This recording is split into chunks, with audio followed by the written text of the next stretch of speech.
All right, man. Well, today we're super excited to welcome Michael Marter, the managing appraiser, partner, and senior forester at DDK Forestry and Real Estate.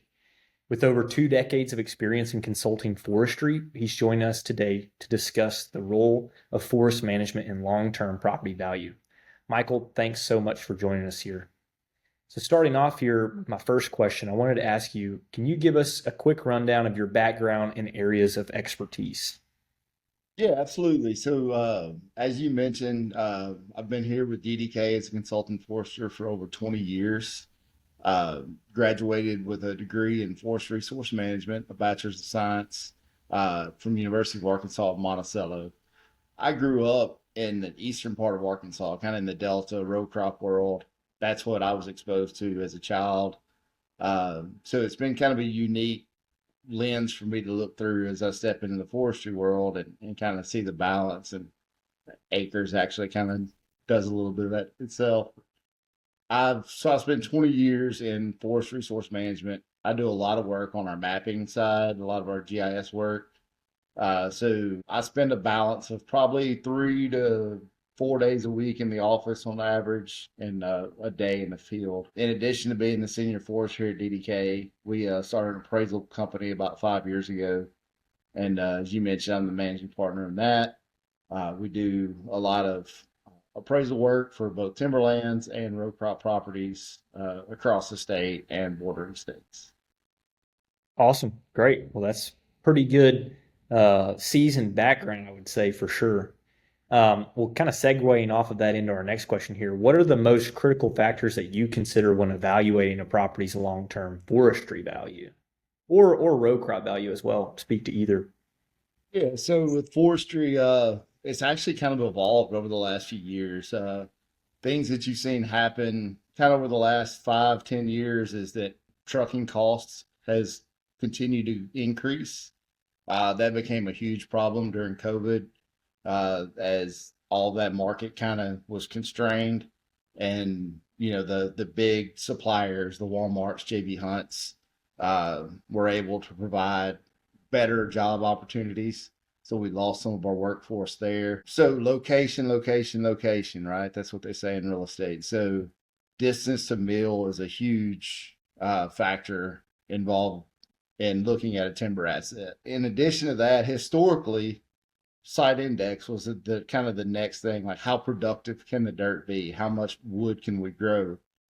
But because of kind of constraints in the overall market, uh, seasonality of marketing has become a big deal. It's important to have wood that you can access more months out of the year, increase loggability. And because of that, those sites that are maybe a gravel hill might have a lower site index but have better loggability. So it's kind of a juggling act sometimes between loggability and productivity, and values driven kind of by a combination of both of those. So, in addition to just where it sits in the world and what kind of dirt it has, access to roads, whether they be gravel, unimproved woods roads, or hard surface public roads, obviously plays a factor in it. Great. Yeah, no, that all that makes sense. Yeah. So moving on to this next question here, how do you quantify the ecological health and incorporate those metrics into your property valuations? So again, site index is kind of a base. It's kind of an industry standard as far as productivity. That's one thing we're going to look at. A lot of the other metrics are just visual things that we see in the field. Our goal is to keep the forest growing vigorously, and that's going to help it prevent it from being susceptible to pests and disease, things like that. So obviously, sound management is key in keeping the forest healthy. There's obviously outside factors that we can't control, extreme drought. Uh, we had some impacts in Southwest Arkansas 4 or 5 years ago due to the drought and the high heat. We've also seen impacts from the extreme cold snaps we've had the last few winters with some young plantings. So there's just a lot of optics that we have to take into effect when looking at them. Some of that just you can't replace just the field observations. There's obviously some remote sensing that can assist with that and identify some areas. There's some really cool new things that are happening to be able to look at forest health kind of from a, literally a satellite view, but still, there's still a lot of boots on the ground that have to take place with that. So, Right, right. Well, that's a good answer. And as I'm thinking of more of the landowner with this next question here, what are some other income streams like non-timber products or recreation that can help enhance long-term property value? so recreation has become a huge factor in a lot of properties in different parts of the state, and it kind of varies. Speaking about Arkansas specifically, it's a pretty diverse state. If you go east, I'm here in Little Rock. If you go east, you get into the River Delta. Obviously, the ducks are the king over there. The highest land values that you'll see outside of like corporate, development type land Mm-hmm. that is going to be in the duck part, Cache River, Stuttgart area. That's just where the money's involved and has driven those prices to where they are. If you go north from here, you get up into the Ozarks, you start running into just pure recreation. You have everything from mountain biking has become huge in the state with the addition of all the trails from Northwest Arkansas down into Little Rock. So you have a lot of people who just want to be out in nature, and it's hard to beat the Ozarks and the beauty that they have. So there's, you might have a 40-acre tract of woods in, North Arkansas in the Ozarks that's wooded, but the fact is that recreational value is probably worth more than the trees ever will be. And that's something you have to kind of balance is, hey, if we remove this wood from this property, what are we going to be left with? And are we going to impact the value of the property negatively in the future? In addition to that recreation, there's a ton of new opportunities that are kind of developing and evolving. I'm sure you've heard of carbon sequestration and all these large companies, whether it's Subaru or Netflix, saying they want to be carbon neutral at some point in the future. A lot of that's being done with carbon offsets, and forestry is a big player in that. Currently, those revenue streams aren't kind of on par with timber revenue yet, but they're certainly moving in that direction. And something I see in the future being a big player. Going back to recreation, one of the big things, waterways. If you have a beautiful creek, river Mm-hmm. that the property has access to, that just creates a whole new avenue of opportunities for that property. Well, coming back to our questions here and incorporating kind of acres more into this conversation, can you describe how you integrate tools on acres.com into your daily consulting work, both in the office and in the field?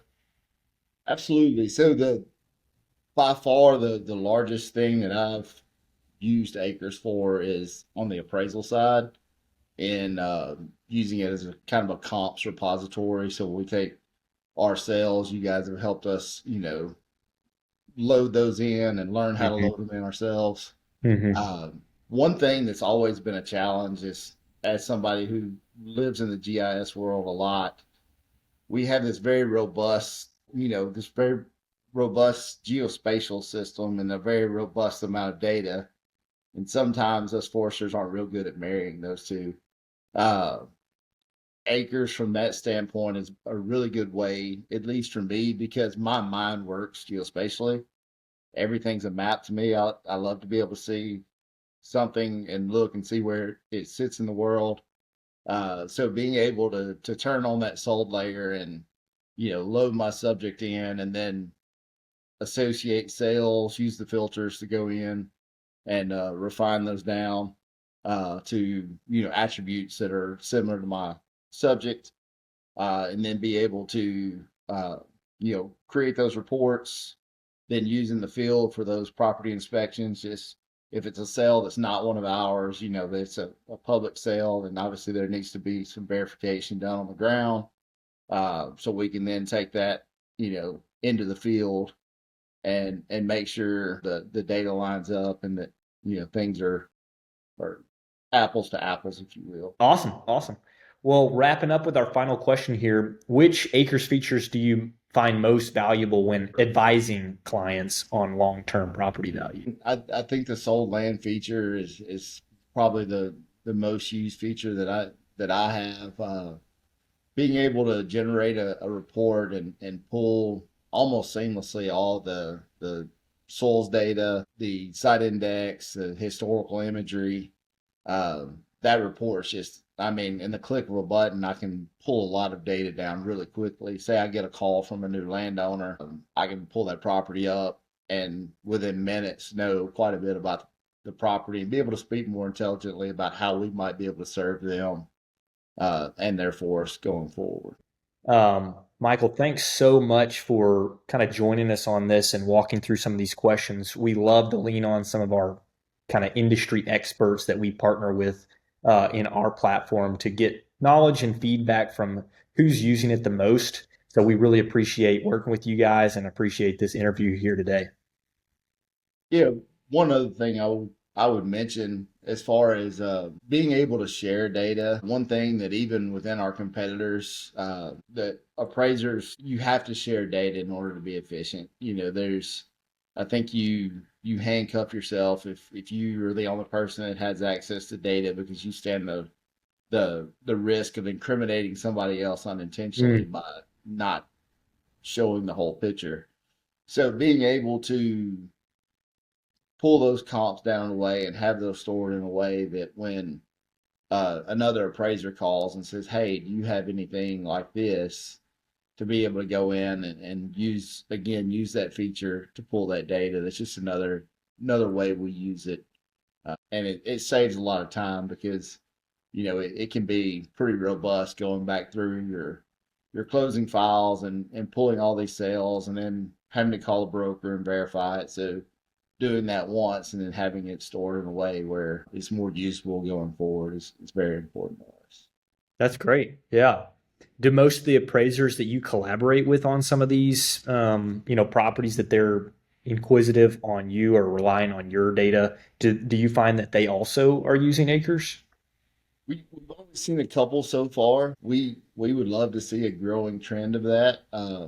There's a lot of platforms, especially in the row crop world, that people have used. They're they're glorified access databases. They've worked and they have a history of working, and they have the ability to share. Appraisers can share that data kind of seamlessly through that system. And I think using being able to share comps through acres will just continue to increase its efficiency for us in the future as more and more people come online and start using the product.